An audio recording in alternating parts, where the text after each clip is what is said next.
저는 오늘 감사, 사람들은 올챙이 때를 기억 못한다라는 제목으로 함께 이 시간에 말씀을 나누고 은혜를 나누고자 합니다. 마가복음 9장에 보면 예수님의 제자들이 서로 싸우고 다투는 말씀이 기록되어 있습니다. 그 말씀에 보면 예수님을 모시고 가는 제자들이 길을 가다가 서로 누가 크냐, 누가 큰지에 대해서 내가 더 크다, 내가 너희보다 더 높다,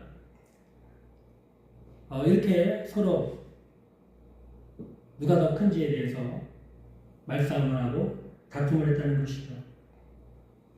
마가복음 9장 33절과 34절에 보면 그런 내용이 기록되어 있습니다. 예수님께서 제자들에게 물어보십니다. 너희가 길에서 서로 주고받고 하는 이야기가 무엇이었느냐? 예수님이 다 알고 계시다는 뜻이죠. 다 들으셨다는 거예요. 제자들이 뭐 때문에 싸우고 있는지 모르셔서 물어본 게 아니었습니다. 제자들이 조용해요. 마음에 찔림이 있었던 것이죠.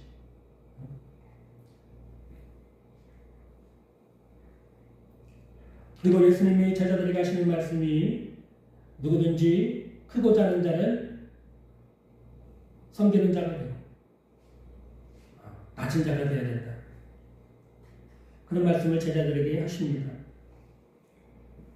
여러분, 이 제자들이 어떤 제자들이었습니까? 예수님이 뽑아서 세운 12 사도들입니다. 이 12명의 제자들 중 대부분은 갈릴리 출신의 가난한 어부들이에요.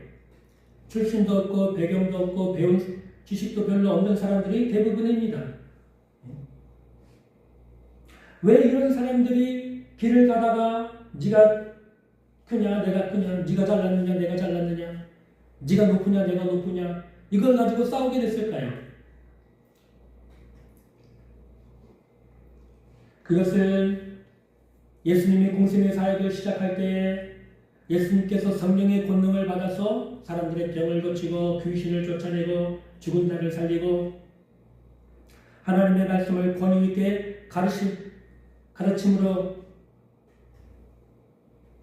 이것을 보고 들은 군중들이 다 예수님을 환영하고 칭송하고 따르고 그런 상황 가운데 예수님 곁에서 예수님을 보좌하고 예수님을 섬기고 예수님을 따라다녔던 제자들은 예수님 때문에 사람들로부터 존중의 여김을 받게 된 것이죠. 갈릴리 고기 잡던 어부들이 사람들로부터 선생님 소리를 듣게 된 것입니다. 베드로 선생님, 요한 선생님, 야고보 선생님, 유다 선생님, 빌립 선생님, 그러면서 자신들의 요구를 예수님께 말씀 좀 해달라고 부탁을 받았겠죠. 선생님, 베드로 선생님, 야고보 선생님, 사람들의 자신들을 존중해주고 귀하게 여겨주자 제자들이 우쭐해진 겁니다. 예수님이 말이야 나를 제일 먼저 제자로 삼으셨다고. 또 베드로는 그랬겠죠. 예수님이 말이야 이 제자들 가운데 나를 제일 아끼신다고, 나를 제일 사랑하신다고, 나를 제일 인정해 주신다고 하면서 서로 누가 더 크냐, 누가 더 높으냐 가지고 싸우게 됐던 것입니다. 이들의 모습을 보면서 우리가 한 가지 생각해야 될 것은 이 제자들은 자신들이 과거에 누구였는지를 잊어버렸다는 거예요. 제자들은 누구였습니까? 갈릴리에 아무 이름 없는 어부들이었어요. 아무도 알아주지 않았어요. 그냥 가난하게 갈릴리에서 고기나 평생 잡다가 그렇게 늙고 그렇게 죽을 그런 평범한 아주 지극히 평범하고 또 시골 출신의 그런 사람이었습니다. 그런데도 그들은 예수님 때문에 자신들이 대우를 받고 존중을 받고 선생님 소리를 듣고 그러자 우쭐해져서 교만해진 것이죠. 누가 크냐 다투게 된 것입니다. 그러나 예수님의 경우는 정반대였습니다. 예수님은 누구십니까? 예수님은 만왕의 왕이시오 만물을 창조하신 창조자시오 온 우주의 왕이십니다. 그분이 스스로 낮아져서 인간의 몸을 입고 이 땅에 오셨습니다. 죄인들의 죄를 대속하고 구원하시기 위해서 자신의 목숨을 십자가에서 내주기 위해서 이 땅에 오셨습니다. 예수님은 낮아지는 데 관심이 있었어요. 낮아지고 더 낮아지고 죄인들을 만나시고 사람들에게 소외받은 사람들을 만나주시고 병든 자를 찾아가서 만나주시고 사마리아 여인처럼 사회에서 소외되고 버림받은 마을 사람들에게 정죄받는 사람 그런 여자들을 찾아가서 여러분 구원해 주시고 위로해 주시고 낮은 데에 관심이 많으셨습니다. 그런데 제자들은 높아지는 데 관심이 있었던 것이죠. 빌립보서 2장 5절에서 11절 말씀을 보면 너희 안에 이 마음을 품으라 곧 그리스도 예수의 마음이니 그는 근본 하나님의 본체시나 하나님과 동등됨을 취할 것으로 여기지 아니하시고 오히려 자기를 비워 종의 형체를 가지사 사람들과 같이 되셨고 사람의 모양으로 나타나사 자기를 낮추시고 죽기까지 복종하셨으니 곧 십자가에 죽으심이라. 이러므로 하나님이 그를 지극히 높여 모든 이름 위에 뛰어난 이름을 주사 하늘에 있는 자들과 땅에 있는 자들과 땅 아래에 있는 자들로 모든 무릎을 예수의 이름에 꿇게 하시고 모든 입으로 예수 그리스도를 주라 시인하여 하나님 아버지께 영광을 돌리게 하셨다고 말씀하고 있습니다. 예수님은 낮아지는데 관심이 있었어요. 제자들은 높아지는 데 관심이 있었습니다. 자신들의 올챙이 시절을 까맣게 잊어버린 거예요. 갈릴리업으로 가난한 시골 출신의 무명의 아무도 존경해주지 않고 인정해주지 않았던 그 시절의 자신들의 모습을 다 까맣게 잊어버리고 누가 크냐? 내가 더 크다. 내가 너보다 더 잘났다. 내가 너보다 더 높다. 이거 갖고 싸웠던 것이죠. 이처럼 사람들은 조금만 좋아지거나 형편이 나아지면 과거의 자신의 모습을 금방 잊어버리고 하나님의 은혜를 잊고 교만해지거나 사람들 사이에서 높아지려고 하는 타락한 본성을 가지고 있습니다. 이것은 어떤 특별한 사람들에게만 있는 것이 아니라 모든 사람이 다 가지고 있는 특성이에요. 모든 사람은 다 올챙이 때를 기억하지 못하는 특성이 있습니다. 모든 사람이 다 그래요. 어떤 특별한 사람만 그런 게 아니에요. 여기 제자들만 그런 게 아니에요. 구약 성경에 보면 역대하 26장에 우시야 왕이라는 왕이 나옵니다. 이 우시야 왕이라는 사람을 잠깐 소개해드리면 그 아버지 아마샤가 유대 왕이었어요. 유대 나라의 왕 아마샤 왕이 있었는데 이스라엘 나라와 전쟁을 일으킵니다. 그리고는 유대 나라와 이스라엘 나라가 두 나라가 전쟁을 했는데 아마샤 왕, 유대 나라의 아마샤 왕이 패하게 돼요. 그래서 이스라엘 왕이 와가지고 군대를 끌고 와가지고 예루살렘 성벽을 다 헐어버리고 완전히 그냥 유대 나라를 다 피폐하게 만듭니다.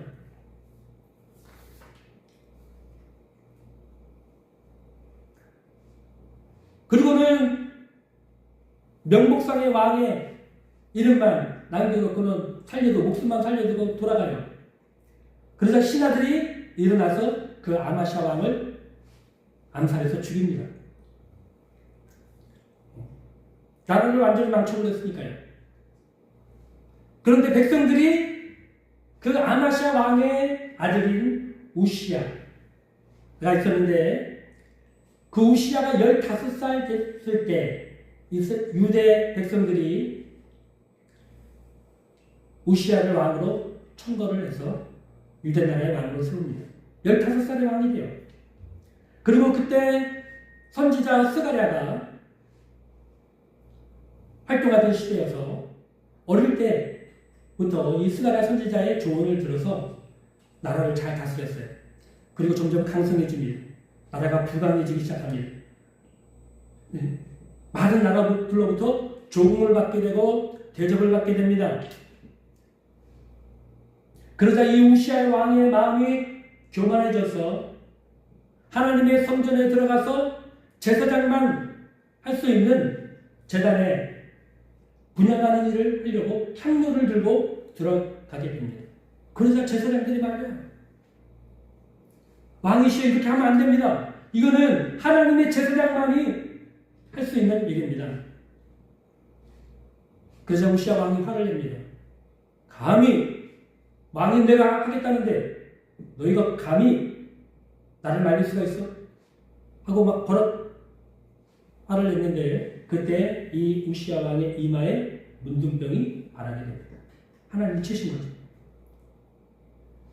그래서 결국 하나님께 분양하려고 하던 우시아 왕은 문둥병이 걸려서 성전에서 쫓겨나게 됩니다. 그래서 남은 평생 죽을 때까지 왕궁에 있는 별실에 갇혀서 지내다가 죽게 돼요. 비참하게 죽게 되죠. 역대하 26장 16절에서 19절에 이렇게 기록되어 있습니다. 그가 강성해짐에 그의 마음이 교만하여 악을 행하여 그의 하나님 여호와께 범죄하되 곧 하나님의 성전에 들어가 향단에 분향하려 한지라. 제사장 아사랴가 여호와의 용맹한 제사장 80명을 데리고 그의 뒤를 따라 들어갔어. 우시아 왕 곁에 서서 그에게 이르되 우시아여 여호와께 분향하는 일은 왕이 할 바가 아니요 오직 분향하기 위하여 구별함을 받은 아론의 자손 제사장들이 할 바니 성소에서 나가소서. 왕이 범죄하였으니 하나님이 여호와께 영광을 얻지 못하리이다. 우시아가 손으로 향로를 잡고 분향하려 하다가 화를 내니 그가 제사장에게 화를 낼 때에 여호와의 전안 향단 곁 제사장들 앞에서 그의 이마에 나병이 생긴지라. 예.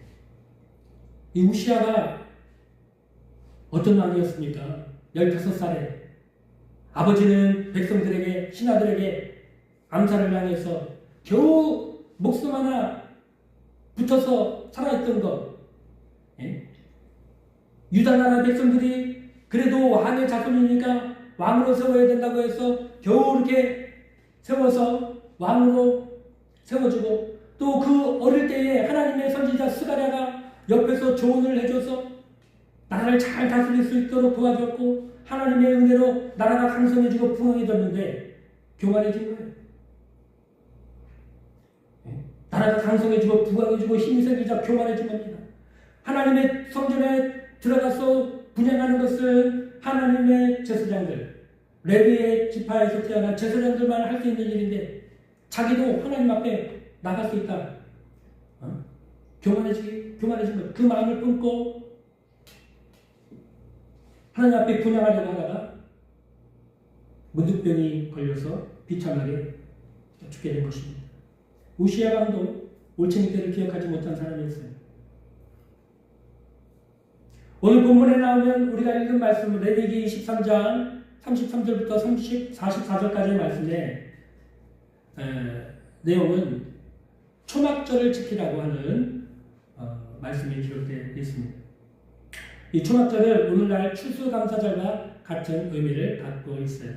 1년 농사를 다 끝내놓고 곡식을 다 걷어놓고 창고에 저장한 다음에 하나님께 감사의 예물을 드리고 제사를 드리고 이 절기를 지키도록 한 거죠. 오늘 본문 33절과 34절을 보겠습니다. 여호와께서 모세에게 말씀하여 이르시되 이스라엘 자손에게 말하여 이르라. 일곱째 달 15째 날은 초막절이니 여호와를 위하여 이래 동안 지킬지니라. 매년 7월 15일이 되면 7일 동안 하나님 앞에 나와서 초막절을 지키라고 말씀하고 있는 거예요. 이 초막절에 이스라엘 백성들은 먼저 하나님께 감사의 제사를 드리라고 했습니다. 또 감사의 예물을 하나님께 드리라고 말씀했습니다. 37절과 38절입니다. 이것들은 여호와의 절기라. 너희는 공포하여 성회로 열고 여호와께 화제를 드릴지니 번제와 소제와 희생제물과 전제를 각각 그날에 드릴지니 이는 여호와의 안식일 외에 너희의 헌물 외에 너희의 모든 서원제물 외에 또 너희의 모든 자원제물 외에 너희가 여호와께 드리는 것이니라. 한 해 추수를 다 끝내고 하나님께 감사의 예배를 드리고 감사의 제사와 또 예물을 드리라는 것입니다. 이 절기 그렇게 지키는 절기가 구약의 초막절이었습니다. 하나님께서는 왜 이런 절기를 이스라엘 백성들에게 주셨을까요? 그 이유는 분명합니다. 사람들은 갑자기 물질이 많이 생기고 생활이 좀 넉넉해지기 시작하면 하나님이 자신에게 베풀어 주신 은혜를 금방 잊고서 흥청망청 먹고 마시고 쓰고 자신을 위해서 즐기고 그런 일에 빠지기 마련입니다. 요즘 경찰들이 연말연시가 다가오니까 갑자기 음주단속을 했다고 해요. 그러자 몇 시간이 안 돼서 많은 사람들이 음주단속에 걸렸다는 거예요. 벌써부터 송년회 기분을 내고 있는 것이죠. 이것이 바로 인간의 타락한 본성입니다. 사람들은 하나님이 주신 은혜를 빨리 잊어버립니다. 그리고 자신들이 스스로 노력해서 얻은 재물과 지위와 명예라고 생각을 하고 교만해집니다. 사람들은 자신의 올챙이 때를 기억하지 못합니다. 그래서 하나님은 1년에 한 번 감사절로 초막절을 지키라고 말씀하시는 거예요. 감사의 절기를 지켜라. 그 의미는 너희 스스로의 노력으로 너희가 열매와 재물을 얻은 것이 아니다. 내가 너희에게 축복으로 준 것이다. 그러니 너희는 감사하는 마음으로 하나님께 나와서 감사의 제사를 드리고 예물을 드리라는 것입니다. 즉, 이 감사절 때가 되면 하나님을 기억하라. 하나님을 생각해라. 내 힘과 내 능력과 내 노력으로 이렇게 된 것이 아니다. 하나님을 기억하라. 그 의미로 감사절을 주신 거예요. 지난주에 우리는 추수감사절을 지켰습니다. 그러나 한 주 더 감사절에 대한 중요한 메시지가 있어서 오늘 전하게 되는데요. 감사절의 의미는 무엇입니까? 하나님을 기억하는 거예요. 하나님을 기억하는 거예요. 나에게 베풀어 주신 하나님의 은혜를 기억하라는 것입니다. 또 하나 우리가 생각할 것이 있습니다. 42절 말씀을 읽어보겠습니다. 너희는 이래 동안 초막에 거주하되 이스라엘에서 난 자는 다 초막에 거주할지니. 네. 이 초막절은 감사절이라고 했죠. 하나님을 기억하는 날이라고 했습니다. 근데 어떻게 기억을 해야 되느냐? 감사의 예배를 드리고 감사의 예물을 드리고 또 하나 할 일이 있습니다. 초막을 짓고 7일 동안 그 안에 들어가서 살라는 거예요. 얼마나 이상합니까? 네? 7일 동안에 소나 양을 잡아서 계속해서 제사를 드려라. 이러면 좀 우리가 이해가 될 것 같은데 하나님은 초막을 짓고 그 안에 들어가서 살아라. 그게 너희가 드릴 감사절 기간에 너희가 해야 될 일이다. 라는 것이죠. 초막이 무엇입니까? 초막은 여러분 나뭇가지를 베우고 잎사귀를 베어서 텐트를 만드는 거예요. 텐트. 여러분 옛날 어린 시절에 산에 가서 친구들하고 놀 때 텐트 같은 거 이렇게 만들어 보셨죠? 그 텐트예요. 그 텐트를 만들라는 거예요. 그리고 그 텐트에 들어가서 7일 동안 가족들과 함께 온 식구가 온 이스라엘 온 백성이 하나님 앞에서 감사절, 초막절을 지키라는 거예요. 7일 동안.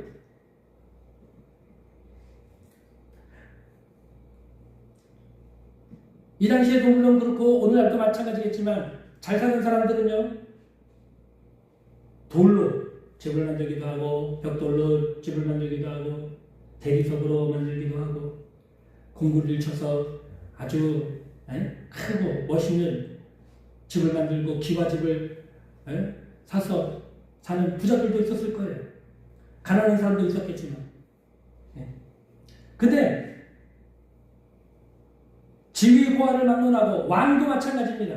신하들도 마찬가지고 일반 백성들도 부자든지 가난한 사람들인지 관계없이 전부 다 집에서 나와서 초막을 짓고 거기서 살라는 거예요. 7일 동안. 얼마나 불편합니까? 오늘처럼 요즘처럼 캠핑이 발달된 우리 사회에서 캠핑카가 있고 그 캠핑카에는 모든 조리도구가 다 있고 숙식할 수 있는 편리한 시설이 다 있고 큰 텐트도 쳐서 할 수 있는 생활할 수 있는 얼마든지 거기서는 7일 동안 살 수 있지만 이 당시에 그렇잖아요. 진짜 우리가 어릴 때 산에 가서 만들어 놓은 나뭇가지로 만든 그 텐트 있죠. 천막 있죠. 그렇게 허술하게 짝이 없는 그 텐트를 짓고 비도 막아주지 못합니다. 바람이 불면 이렇게 쓰러지고 막 넘어지고 막 그럴 것입니다. 그런 보잘것없는 텐트를 만들고 그 안에 들어가서 7일 동안 살라는 것입니다. 지내라는 거예요. 왜 그렇게 하셨을까요? 43절을 보면 그 이유가 나옵니다. 이는 내가 이스라엘 자손을 애굽 땅에서 인도하여 내던 때 초막에 거주하게 한 줄을 너희 대대로 알게 하기 위함이다. 나는 너희 하나님 여호와이다. 너희가 과거를 한번 생각해봐라. 과거에 너희가 출애굽할 때 광야에서 40년 동안 천막 생활을 하지 않았느냐. 그때 과거를 기억해. 내가 그렇게 너희가 40년 동안에 광야 생활을 할 때 천막에서 살게 했다. 그걸 기억하라는 거예요. 다시 말하면 여러분, 이스라엘 백성들이 가나안 땅을 정복하고 적과 꿀이 흐르는 땅에 들어가서 살 때 뭐를 기억하라는 거예요? 과거를 기억하라는 거예요. 과거. 광야 40년 생활 동안에 천막을 짓고 살 때 얼마나 힘들었겠습니까? 낮에는 더위, 밤에는 추위. 또 광야에 먹을 게 있습니까? 마실 물이 있습니까? 살 집이 있습니까? 논밭이 있습니까? 아무것도 없었어요. 정말 고생을 많이 했던 시기였습니다. 그때를 기억하라는 거예요. 너희가 그때 얼마나 힘들게 살았느냐? 얼마나 초라한 모습이었느냐? 얼마나 보잘것없었느냐? 그것이 너희의 모습이었다. 그런 너희를 내가 가나안 땅에 인도해 주었고 가나안 땅을 너희 기업으로 주었고 오늘날처럼 이렇게 열매가 풍성하고 살기 좋은 축복을 내가 너희에게 준 것이다. 너희는 과거를 기억해라.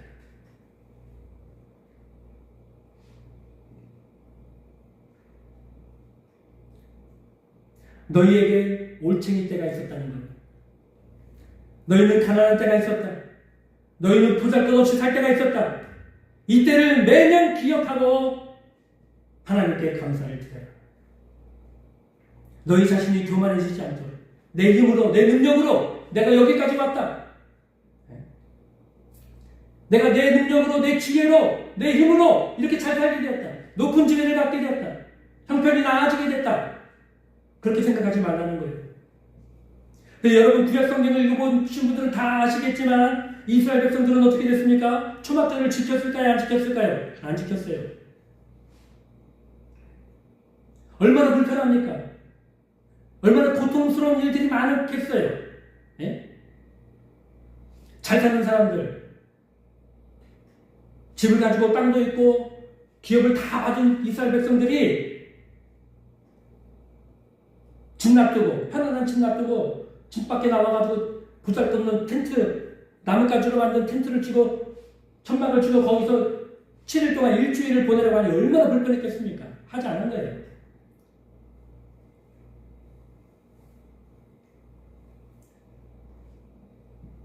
그랬을 때 어떻게 됐습니까? 광야에서 주막 속에 살던 자신들의 모습을 다 잊어버리고 그렇게 되니까 하나님의 은혜도 잊어버리고 우상 숭배에 빠지게 되었습니다. 그리고 멸망하게 되었습니다. 아수르의 나라 바벨론의 포로로 멸망을 당하고 끌려가서 처참한 신세가 되고 말았습니다. 이처럼 자신이 올챙이 때가 있었던 것을 잊은 사람들은 교만하게 됩니다. 하나님의 주신 은혜를 다 잊어버리게 됩니다. 결국 하나님은 교만한 자를 물리주십니다. 하나님의 은혜에서 멀어진 자가 되는 거예요.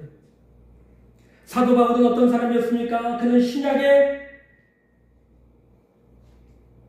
시대 중에서 가장 위대한 사도였고 가장 은혜를 많이 받고 가장 놀랍게 사용받은 위대한 믿음의 거인이었습니다. 그는 많은 계시를 받아서 신약의 성경의 3분의 1을 기록할 만큼 놀라운 계시를 많이 받은 사람이었습니다. 그러나 그는 겸손한 사람이었습니다. 디모데전서 1장 15절에 봅시다. 믿보다 모든 사람이 받을 만한 이 말이여 그리스도 예수께서 죄인을 구원하시려고 세상에 임하셨다 하였도다. 죄인 중에 내가 됐습니다. 이게 바울의 고백입니다. 나는 죄인 중에 괴수입니다. 즉 죄인 중에 우두머리라는 거죠. 얼마나 악독한 사람이라고 자기 스스로가 밝히고 고백하고 있는 것입니다. 사람들이 볼 때 바울은 위대한 사도였고 놀라운 계시를 받은 사람이었고 그래서 칭찬했고 많은 사람들이 그를 높여주었지만 바울 자신은 스스로를 죄인 중에 괴수라고 생각했습니다. 그는 스스로를 높이지 않았어요. 자신의 과거를 돌아볼 때 스데반 집사가 돌에 맞아 순교하게 만든 장본인이 바로 자신이었습니다. 예루살렘 교회 성도들을 얼마나 심하게 박해했는지 그는 그 일을 평생 동안 결코 잊을 수가 없었던 것입니다. 그래서 그는 자신 스스로를 나는 죄인 중에 괴수라고 고백했던 것입니다. 주님은 그런 겸손한 바울을 끝까지 주님의 뜻대로 사용할 수 있었어요. 제가 신학교 다닐 때만 해도 정말로 존경하는 목사님들이 좀 계셨습니다. 능력을 많이 행하시고 병자를 고치시고 복음을 많이 전하시는 그런 분들이 계셨는데 제가 신학교를 졸업하고 목회자 길을 가면서 나중에 보니까 그분들이 다 변질되셨어요. 네? 그렇게 복음에 열정적이고 성도들에게 사랑으로 열정적으로 섬기려고 하셨던 분들이 나중에 다 많은 분들이 변질이 되셔가지고 높아지기 위해서 감독되고 총회장 감독되고 되려고 세상적인 방법을 사용하시고 그런 모습들을 많이 보게 됐습니다. 올챙이 때를 사람들은 기억을 못합니다. 그러나 진짜 하나님의 사람들은 올챙이 때를 기억합니다. 자신이 얼마나 추한 죄인이었는지를 기억하는 것입니다. 자신이 얼마나 나약한 죄인이었는지를 고백하는 것입니다. 기억하는 것입니다. 그래서 사람들 앞에 겸손하게 되고 하나님께는 감사하게 되고 사람들에게 자랑하지 않습니다. 만약에 자랑을 한다 할지라도 우리는 바울과 같이 자랑해야 돼요. 갈라디아서 1장 14절에 보면 그러나 내게는 우리 주 예수 그리스도의 십자가 외에는 결코 자랑할 것이 없다. 바울의 고백이 아닙니까? 바울이 자랑할 게 얼마나 많아요. 어떤 분이 말하는데 사도 바울이 가지고 있는 그 지식만 따진다면 오늘날 박사학위 10개는 넘게 가질 수 있는 그런 지식이 풍부한 사람이었다 그래요. 그는 자신의 지식을 자랑하지 않습니다. 자랑하면서 교만하지 않습니다. 그는 예수님의 십자가만을 자랑하는 위대한 사도였습니다. 여러분, 사람들은 자신이 올챙이 때가 있었던 것을 기억하지 못합니다. 그래서 교만해지고 하나님의 은혜에서 떨어져 나갑니다. 네? 그 사람이 아무리 교회를 오래 다닌 사람이라도 하나님의 은혜를 잊어버린 사람이라면 그는 하나님에게서 멀리 떨어진 사람인 것입니다. 자신의 올챙이 때를 사람들은 기억하지 못합니다. 그러나 참된 믿음의 사람들은 자신의 올챙이 때를 항상 기억합니다. 마음속에 품고 삽니다.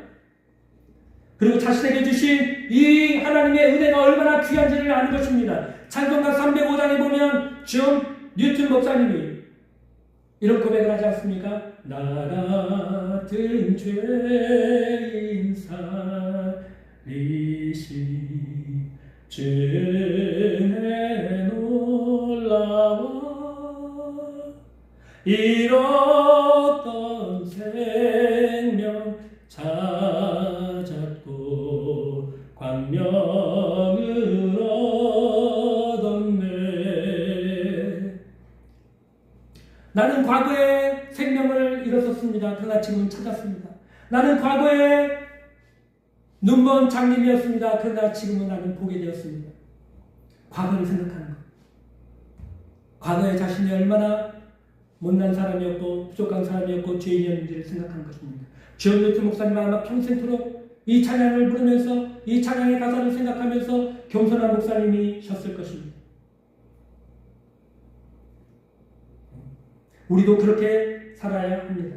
우리도 우리 올챙이 때 하나님을 멀리 떠나 범죄하고 방황하고 세상에서 방탕하게 살았던 때를 기억해야 됩니다.